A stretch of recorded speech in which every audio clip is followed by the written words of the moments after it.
Subhanahu wa Ta'ala itu merencanakan kehidupan kita, teman-teman.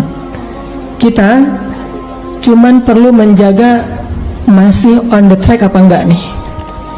Kita cuma perlu ngejaga kita ini masih di garis yang Allah ridhoi atau enggak. Kalau masih di dalam garis yang Allah ridhoi, biarkanlah Allah yang mengarahkan kemana. Pokoknya jangan sampai melanggar aja, jangan sampai keluar batas saja.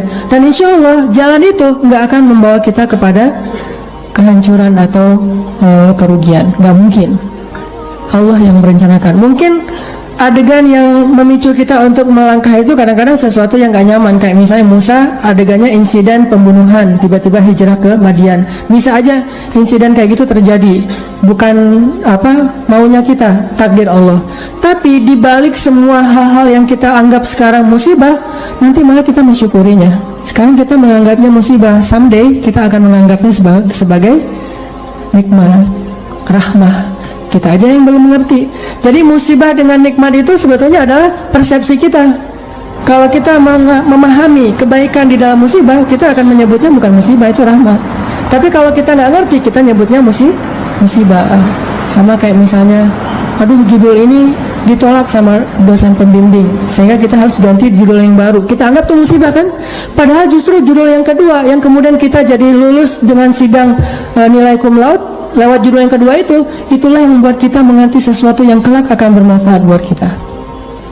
Judul pertama mungkin tentang apa, judul yang kedua sesuatu yang lebih aplikatif, sesuatu yang lebih dibutuhin sama masyarakat. Sehingga gara-gara kita pernah nulis skripsi, tesis, disertasi tentang judul itu, kita jadi expert di bidang itu, sehingga suatu saat kita lebih dibutuhin oleh masyarakat daripada kita tadinya pakai judul yang pertama.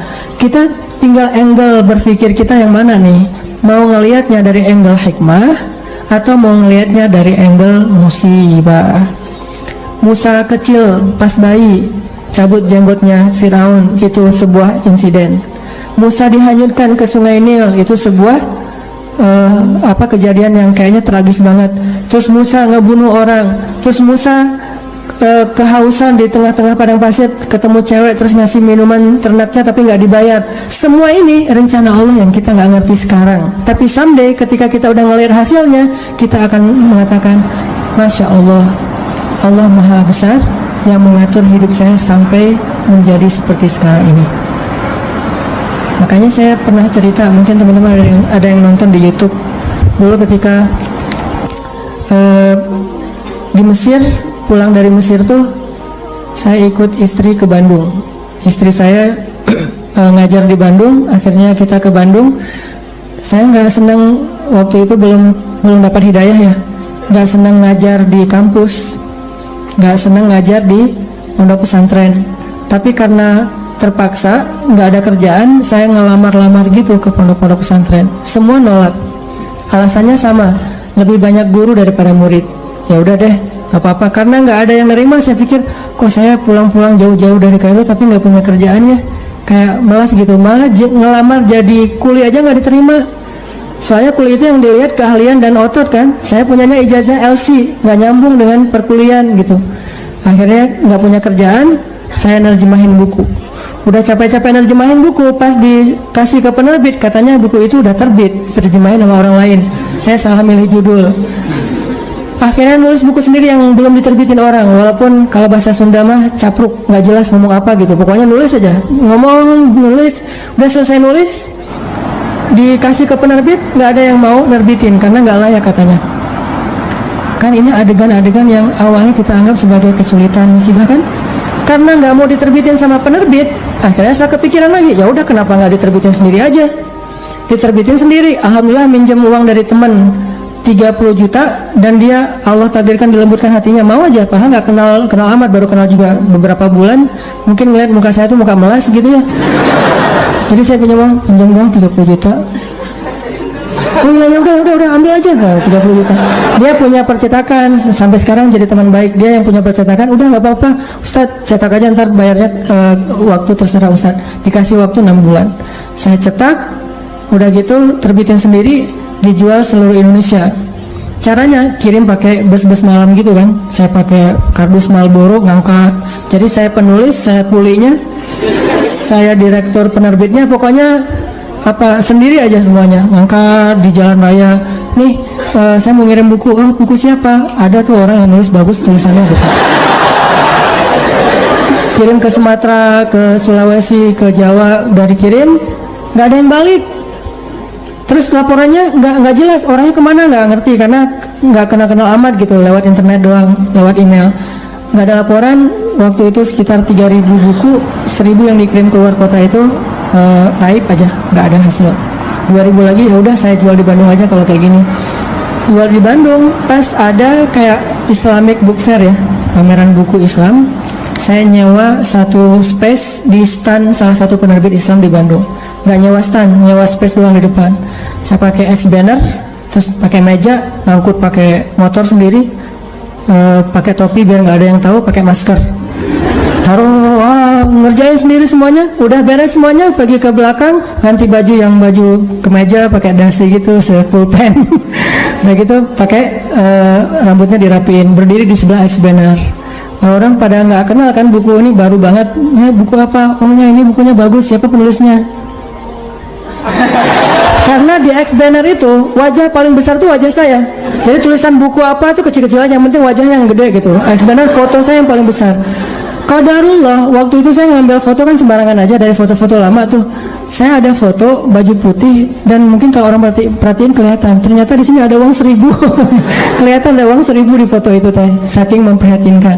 Mulai alhamdulillah 3 bulan bisa membayar hutang di percetakan. Mulai berkembang, bikin bisnis. Waktu itu belum ada pulsa di Alfamart, Indomaret, masih M-Kios gitu. Punya 60 cabang M-Kios di Bandung. Mulai masuk ke jual beli mobil bekas, masuk ke properti, terus ujung-ujungnya alhamdulillah balik lagi kepada habit, yaitu dunia dakwah.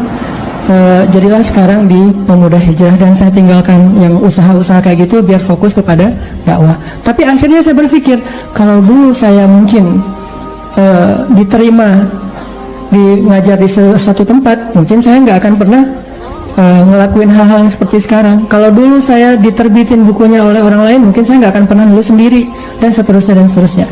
Banyak hal yang kita sebut sekarang musibah, besok kita bilang itu sebuah nikmat. Angle-nya doang yang berbeda. Tinggal kita yakin nggak sama Allah Subhanahu Wa Taala. Jadi bisa jadi hari ini ditolak atau hari ini diputusin, suatu saat kita mensyukuri keputusan itu. Alhamdulillah saya diputusin, itu disyukurin. Kenapa? Gara-gara diputusin, akhirnya dia menikah dengan orang yang lebih baik daripada kita. Syukur kan? Namanya cinta sejati. Gimana? Harus syukur. Alhamdulillah dia dapat yang lebih layak daripada saya. Dan saya mah nggak dapat sampai sekarang misalnya. Ya nggak apa-apa. Kayak Julaibib ya. Tunggu aja di masjid. Kan gak enak banget awalnya tuh. Gimana kita menganggap diputusin itu nikmat, apalagi diputusin dengan bahasa kita adik kakak aja ya, kan berat ya, gak enak kalau kayak gitu teh. Cuman nanti suatu saat kita akan mensyukuri nikmat itu. Kayak banyak orang yang ngerasa, kok saya ngeband udah sekian lama tapi gak ada yang masuk ke dapur rekaman, sampai dia bikin kayak semacam sponsor me kan. Dia ngeband terus bikin arrangement lagu, dia posting di YouTube, diupload di YouTube supaya ada yang sponsor. Ternyata nggak muncul. Anak skate, dia ngetrik tapi nggak ada yang jadiin dia brand ambassador brand tertentu. Akhirnya dia upload di YouTube ngetrik kickflip yang model baru apa gitu mungkin, atau no comply gitu, dia nggak ngetrik tapi bisa terbang-terbang. Berharap ada yang sponsor, ternyata belum. Apa yang hari ini kita anggap sesuatu yang kayak kekalahan, satu musibah, satu kesulitan, suatu hari nanti ketika kita paham, kita akan mengatakan itu nikmat. Dengan satu syarat, gimana pun kondisi yang kita alamin sekarang, jangan keluar dari jalur yang Allah ridhoi. Itu aja syaratnya. Makanya kan saya bikin tagline banyak main, banyak manfaat. Saya nggak berani bilang nggak punya dosa, karena itu namanya tazkiyatun, mentazkiyah diri sendiri. La tuzakku anfusakum, janganlah kalian menganggap diri kalian suci, tapi maksudnya sedikit dosa ini tinggalkan dosa. Kenapa? Karena kalau kita udah ngelanggar, gimana pun kita sekarang lagi dapat nikmat banyak, terus kita melakukan dosa yang Allah nggak suka, nikmat itu bisa berubah musibah. Sebaliknya, ada musibah, kita masih on the track, musibah itu bisa berubah menjadi nikmat.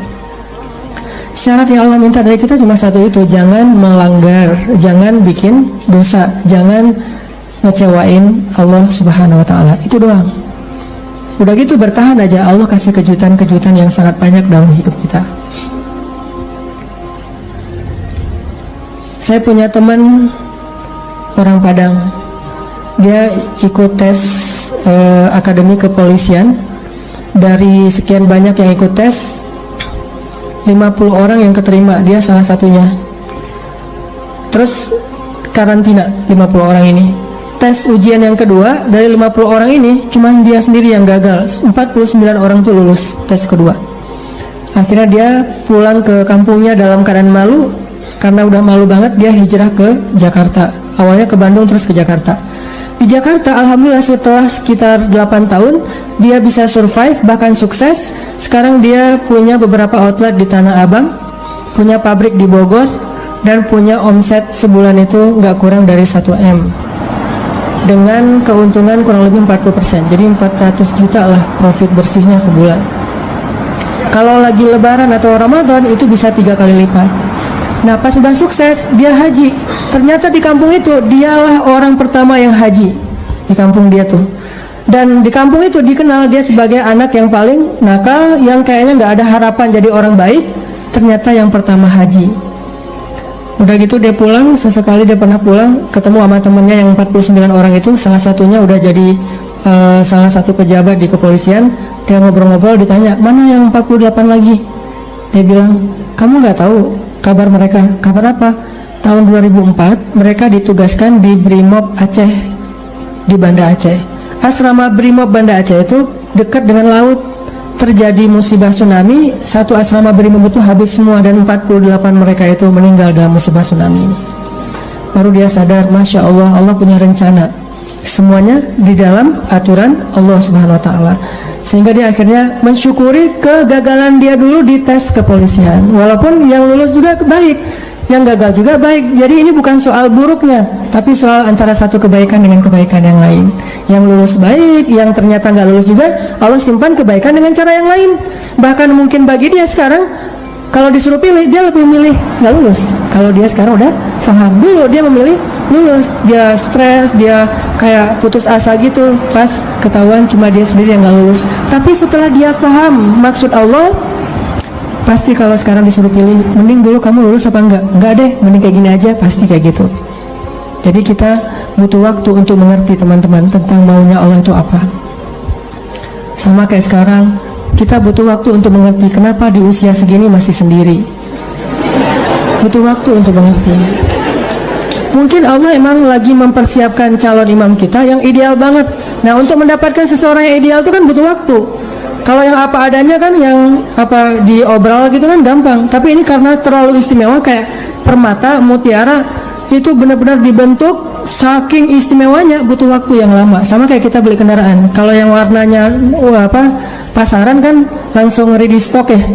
Tapi kalau yang warnanya paling unik sendiri kan inden kan. Sampai mau beli satu kendaraan aja indennya bisa 2 bulan. Kenapa? Warna ini jarang Pak, istimewa, sehingga harus inden. Kalau yang ready stock banyak tuh warna standar aja. Begitu juga dengan jodoh. Ada jodoh ready stock, ada jodoh inden. Nah, yang inden ini biasanya istimewa. Itu salah satu hikmahnya. Siapa tahu emang dia inden karena lagi mengkhatamkan Al-Quran.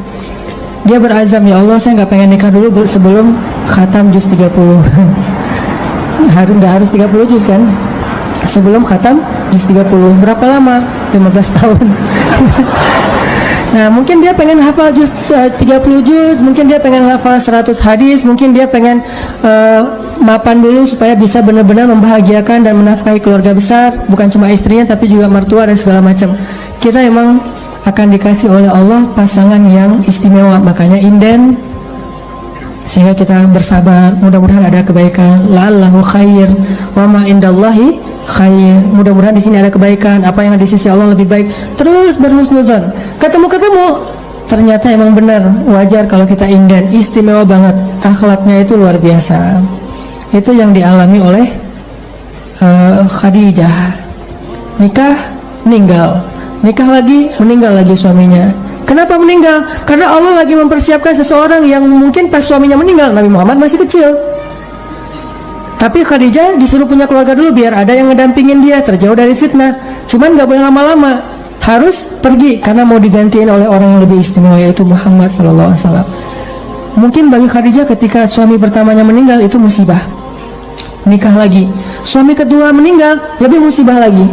Udah gitu sendiri sekian lama baru ketemu dengan orang yang paling istimewa. Gak ada manusia yang lebih istimewa daripada suaminya Khadijah, yaitu Rasulullah SAW. Allah punya rencana. Awalnya Khadijah menangis, yang kedua Khadijah menangis, tetapi setelah dia faham rahasia yang ketiga, mungkin dia akan mengatakan bahwa inilah yang terbaik untuk saya. Kalau saya tahu ini dari dulu, maka saya akan tahu bahwa Allah itu maha baik kepada saya. Ini artinya Allah punya rencana. Kurang baik apa suami kayak Rasulullah? Nih, mungkin kita yang berada di sebelah kanan ini lagi disiapin sama Allah untuk belajar akhlak dari Rasul, supaya nanti kalau ketemu yang di sebelah satu lagi, insya Allah kita benar-benar bisa membahagiakan dia seperti Rasul membahagiakan Khadijah atau Aisyah.